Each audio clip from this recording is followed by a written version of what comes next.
Yo, what up guys, B5D here, and in this video I want to take a look at a new champion coming into Raid. Yes, the geniuses at Raid Shadow Legends who deal with the graphics and release of champions have decided that for each month of the year we're going to be receiving a new legendary champion for free.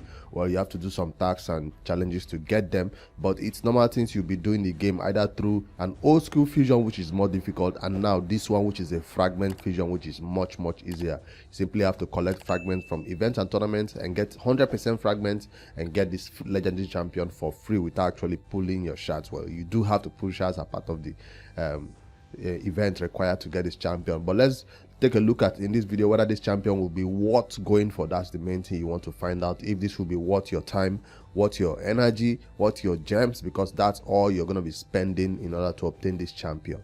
From the graphics you can see, from the champion design, you can tell that this is not a new champion in Raid. It looks like she's a copy of one that already exists in the game. You will be right to assume that this champion is indeed a copy of Elhain, which is one of the starter champions we have in the game. You know, you have 4 starter champions and we already have their epic versions. The starter champions are all rare champions. We have their epic versions. Well, not all of them do have epic version. Like, oh no, they all do have epic version. You have ultimate Gaelic, you have Dark Elhain, you have Dark Elhain, right? Dark Elhain, and now we also have Kale, the epic version of Kale.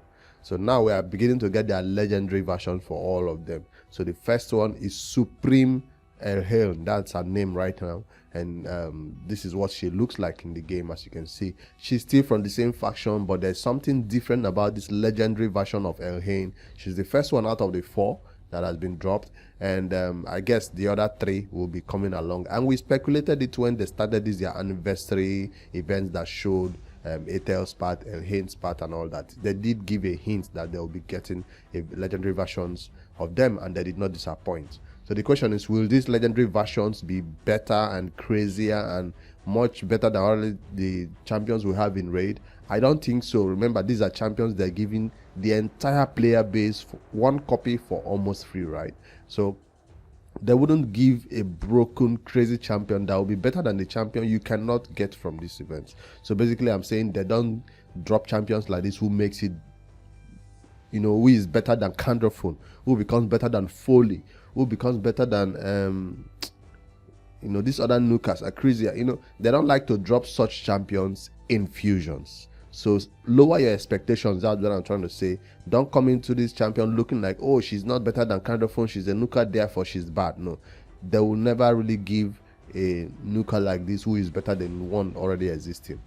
Brogni was not a nuka, but at least that one is a mishap on their part, and they're still regretting it till today. Helicat was also in the same range. I guess they're still regretting that decision. So they toned it down in terms of how good this champion should be. In the entire year, we might have one champion that is so great than the already ones we have. So I don't think Elhain will meet that expectation. But being void affinity is the first thing I can tell that this will be a good way to start. Elhain has never been a champion that is relying on accuracy though to do anything. So, but being void affinity will also mean she will be able to hit and nuke any enemies despite their affinity and not get a weak hit, and they survive. All right, let's take a look at her skills. That's the first thing that will decide whether she's worth going for or worth building when you finally get her. All right, in the A1 she hits 2 times. Each hit transfers a random debuff from this champion to the target. Elhain has never really needed accuracy in her build, so this A1 looks like they want us to build Elhain with accuracy, because if you don't have enough accuracy, each hit will not transfer a random debuff from herself to the target. So that's what I can see from that A1. I don't think I'll still be building Elhain with accuracy just because of this A1, except her other skills might require it. Let's find out. So remember, this skill will just hit two times. It won't really remove any debuff from her. And like I said, if you're going second with this champion, you've already lost the battle. All right, attacks all enemies, damage increased by 10% for each debuff on the target. Resets the cooldown of her A3 if this attack kills an enemy. That's a 3-turn cooldown AoE hit. So I guess this is the main damage dealing ability, because AoE nukas always start the battle with their biggest hit, right? So this might be her money maker right there. And talking about increasing the damage based on how many debuffs they have on them, they might have only 2 debuffs or 1, depending on who your debuffer is, whether you're using, what's her name now, decrease attack, decrease defense, or you're using decrease defense and weaken. So that will depend on how many debuffs they have. Madam Series might go strip them and put 2 debuffs right there. And then, what's her name, this other champion can also do that, decrease defense and weaken, Lydia. So that's where this skill will come in right there, and that's what a lot of people will be using in battle. So it also resets the cooldown of our A3, which is on a 4-turn cooldown already. And a lot of people are saying this is the A3 that sets her apart. From the A1, she looks like a normal nuka, A2, normal nuka, but the A3 will ignore ally protection, strengthen, and shield buffs. Grant an extra turn if this skill kills an enemy. So it might be that Elhain starts the battle with her A2, kills an enemy that she's sure she can kill, and then that gives her an opportunity to go in with her A3 and kill up and finish up. The A3 is awesome because of that ally protection and strengthen and shield ignore. The only champion I can think about in raid who puts that ally protection, shield, well, and strengthen, I think it will be a good one against Necrit the Great. So far, when you see a champion being protected by a Necrit, talking about a Kandraphone, a Foley, you just know they're gonna get a turn. You go in there with your Madam Series, you strip in, you nuke. Necrit is still standing there protecting the nuker. So without ally protection, he takes all the damage or most of the damage, and the nuker still gets a turn and nukes you. It might be able to survive with decreased attack, but on the nuker, but I guess this one will just solve that problem, because Elhain ignores that ally protection that Necrit places on that is ally, strengthen the shield that he places, a big shield, and she'll just ignore everything and take down the nuker.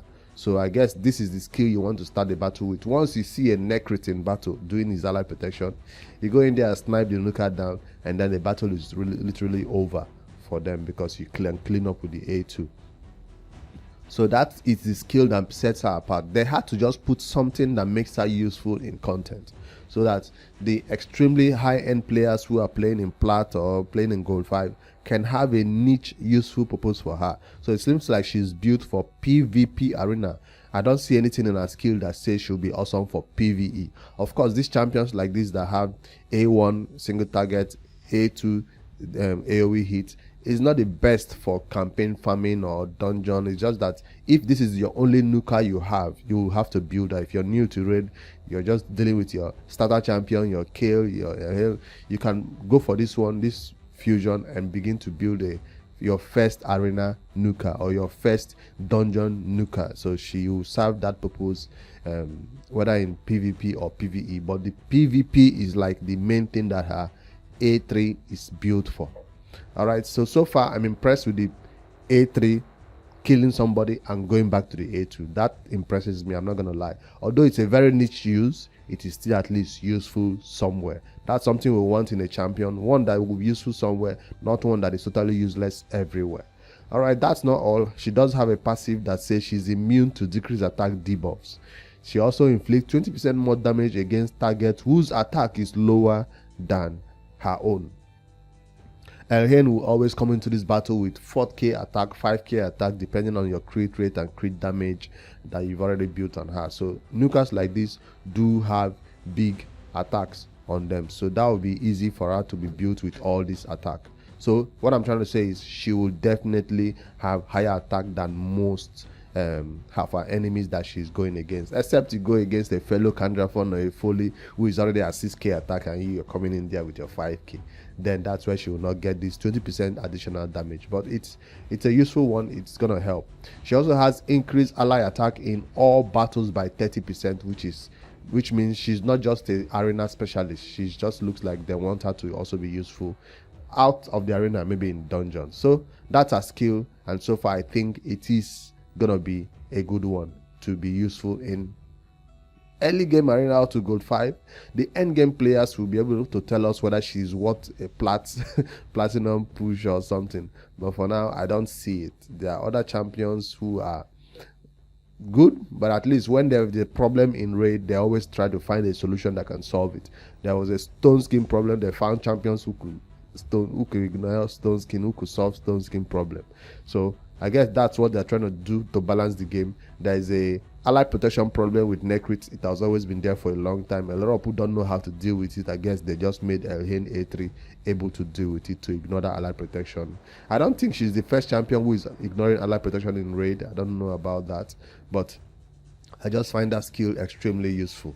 So when is this fusion launching? This fusion is coming up on the 10th of March. That is 7 days. You only have 7 days to prepare for this fusion. So begin to save all your resources, save all your energy and that good stuff, so that once the 10th of March starts, that fragment fusion will launch with the events, and you can go in there and obtain this champion, well, for free, almost free, because you have to do those events and tournaments to obtain her. So that's Elhain. Her avatar still looks like the current version that is in the game, in the rare version. It still looks almost the same, almost like the dark one also. So that's it. I hope to see her soon into the game. And will I be going for this fusion on my main account? Yes, definitely. But will I be going for it on the noob to pro? I'm not quite sure yet.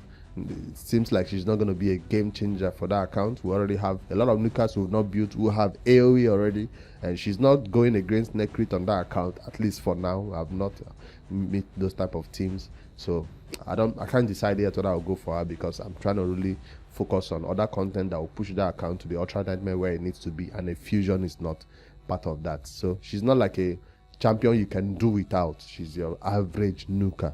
So another thing that will decide whether you could go for her is the multipliers. When we see some tests from her, when people test her in battle in the test server, we'll see her multipliers and decide. All right, let me know in the comments below if you think she's worth going for, if you'll be skipping out this fusion despite if it's a fragment fusion, or if you'll be going hard on it to obtain Supreme Elhain. So far I think she's just average nuka, but her A3 makes her a little bit special for special content. All right, I'll see you guys in the next one. Make sure you hit like, subscribe, and sorry this one is coming late. I just had to wait a little bit before I do the recording. I'll see you guys in the next one.